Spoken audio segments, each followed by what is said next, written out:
Zach, part of being a creator, I feel like you also get to meet a lot of creative people, other YouTubers, those TikTokers, other Instagrammers. But you're one I know a lot of people are looking at and saying, "Whoa, that's Zach King." When you do meet other people, I mean, this might have been pre-COVID. I don't know if you still are able to wave at people 6 feet away, maybe, or when you meet fans, maybe during Zoom calls or whatever you guys have set up on your end for fan experiences. But it better not be OnlyFans. No, I'm kidding. We literally talked about that the other day with some guests. I'm like, listen, I don't care about OnlyFans. Y'all can have your own. But when you think about when you're connecting with other creators, what are some of the first things that they say to you? Yeah, I mean, there's a lot of creators that, and it was the way that I viewed, some of the creators I looked up to back in the day when I started YouTube. It was, I mean, some of the OG ones were like I was seeing iJustine or Freddie Wong or these channels that were pioneering the way for YouTube. And honestly, not back then, they weren't getting paid. It was just like they loved the craft of it. That's when I started before there was AdSense. And it was fun. And there was no roadmap. And I still think there's really not a roadmap even for it's become more of a thing. Like I don't have to explain to my parents anymore what I'm doing. They get it. But there isn't a roadmap still in the career for being a YouTuber or an online creator. But I think there are things that work. But when I meet creators, my favorite thing to do is talk about like what's working for them and really trying to find out, a lot of creators they're just artists that have found they have a voice and they put it online and that's resonated. It's just a different place they put it. In the past, historically, people would have maybe gone to writing or just music or but the internet gives you instant access to people, which is kind of the different thing. When I meet creators today, they're a lot of them overnight successes, or it looks like that, like they just hit a wave really quickly. And so I like to just talk about their career, and especially getting it's the place I was probably a couple of years ago where it was like, do I hire a team? Do I hire a management? Do I like, I love walking young creators through that, like when they're on their first couple employee hires or setting up their business, or really if they're questioning wait, can I make this a full-time thing? And that's kind of a crossroads I find a lot of creators. And sadly, some don't, choose that. They choose to go back to what is proven throughout the years, getting a stable 9-to-5 job. And that's fine. But sometimes I'm looking at them like, if you spend 2 more years grinding it out the way you're doing, things will work out for you. Like you will have discovered a lot more of your brand or your voice or what you love doing. You'll build a refined audience and know who you love talking to. And then, but it's kind of, there's a point where you have to make a leap a little bit, and it's a leap of faith. Mm-hmm. To then turn that passion into a paycheck. You just got to my next point here too. I wanted to ask you about when this world of content creating it's not oversaturated. I wouldn't say. It's just everybody's doing it. A lot of people are doing it in different ways, and it could leave someone very reserved to try to take that leap of faith. When you did that, what were some of those first steps before you built the team, even before thinking of the team? I mean, we have a team at the show now. And when I thought about it, I was like, yeah, I mean, you could start something and not have a team. You could do a lot on your own still and really start making some money. How'd you do it? I started with, in film school, during that time in college, I started training people. So I was like, I need to make a business to help pay for my film projects. And I wasn't trying to fund anything crazy. I was like, if I could fund a $2,000 project, a $5,000, it slowly grew for each film project. But YouTube was not providing AdSense at the time. So it was just, hey, I'm going to do DVD. It's actually what people are doing now, courses. I did courses, but it was back when I was mailing them out of my dorm room. I had DVDs. I would go to the printer press and come back and ship them out. And so people were buying, like, for $100, I think it was, you got a 2 DVD course, had 8 hours of training, and it was for editing software. So I was teaching Final Cut Pro, Motion, DVD Studio Pro, like software that sadly isn't in existence anymore. But I was teaching just editing and what I was learning in film school and putting that on DVDs and mailing it out. And not only, I paid through my whole college tuition doing that, but then I had a small nest egg so that when I did make the graduation leap, YouTube was one in a place where it started monetizing. It was really little though for me. That was never going to be a full-time thing. It was just supplementary, and you kind of paid for lunches, and that's how I was checking it off. Like, sweet, I get to have a $10 lunch every day now. That's awesome. Paid by YouTube. Amazing.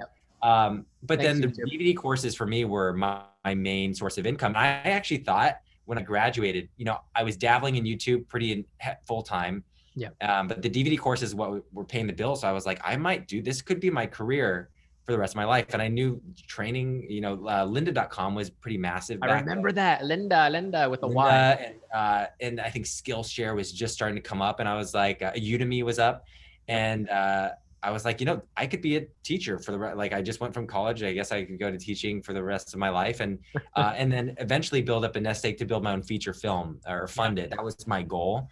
But YouTube did take off around that time. But that gave me, that 2 to 3 year window after I graduated college was absolutely so important for me that I had a little nest egg. Yep. It wasn't much. I think it was like $30,000 in the bank to like pay. I knew for 2 years I could live off that, maybe 3 years, because I was so frugal, and I knew I could put the work into YouTube. I had no idea it would turn out, the way it did with YouTube. But Right. again, that was at the time, it was just really creative platform.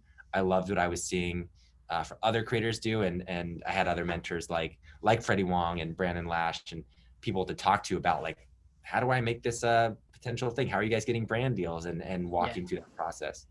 Yeah, it is a process. It's a huge process, and you got to learn as you go. I feel like as an entrepreneur, I mean, you were an entrepreneur already in college, where most people probably take that step after they graduate, for example. But we're finding more and more in today's time, Zach, that I think even in elementary school, people are like, I'm going to launch a small little business with my mom. Who knows? And it's all about what you really want to do, and you could do it. It's wild. I meet, a whole range of fans, but some of my favorite interactions are these, and I'm blown away, these 8-year-olds to 12, somewhere in that sweet spot. And these kids are like, hey, so when I get home, I'm not doing my homework. I'm having this battle with my parents. I'm trying to start my business, from 3, but they want me to do homework. And usually the parents, they're like listening, but I'm so impressed by the kids. Like, I started a software engineer thing and like I have 10 customers. I'm like, oh my God. And they're all, they're like, we watch, I think a lot of it is the Shark Tank generation. These people who see it on TV, they see young kids go on that show.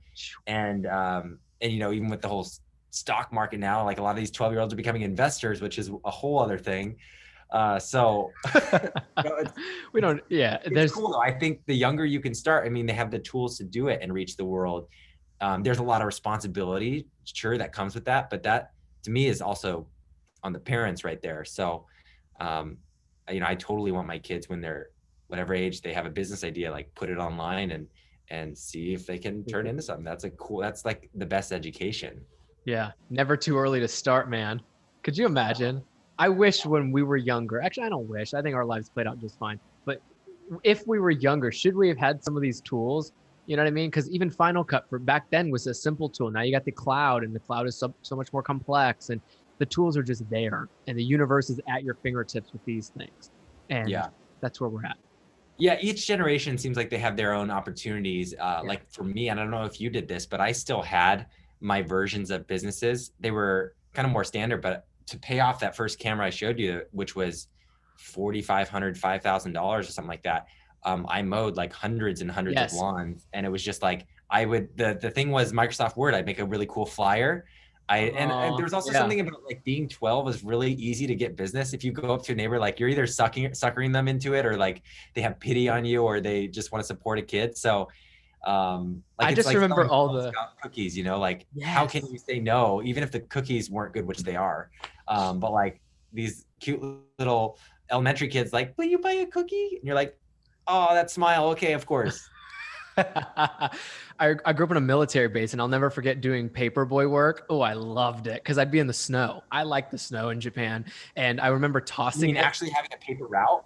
Paper route. Yeah, I was a paper boy. And I always wanted a paper route. What was that like?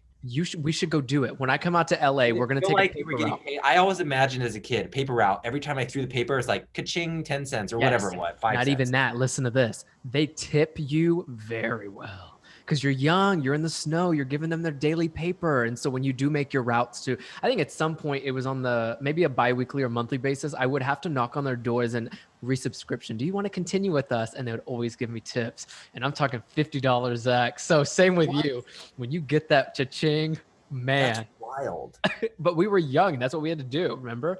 Paperboy stuff. Or I remember like homemade cookie selling at a gas station on the Air Force Base in Japan, just being like, hey, I'm going to go do like a cheerleading competition. And my mom and I would just go, and it was a lot of friends, don't get me wrong, but same to you. That's just what we did back then. Now it's like, oh, let me start an online clothing business, get a merchandising company, and right, all online.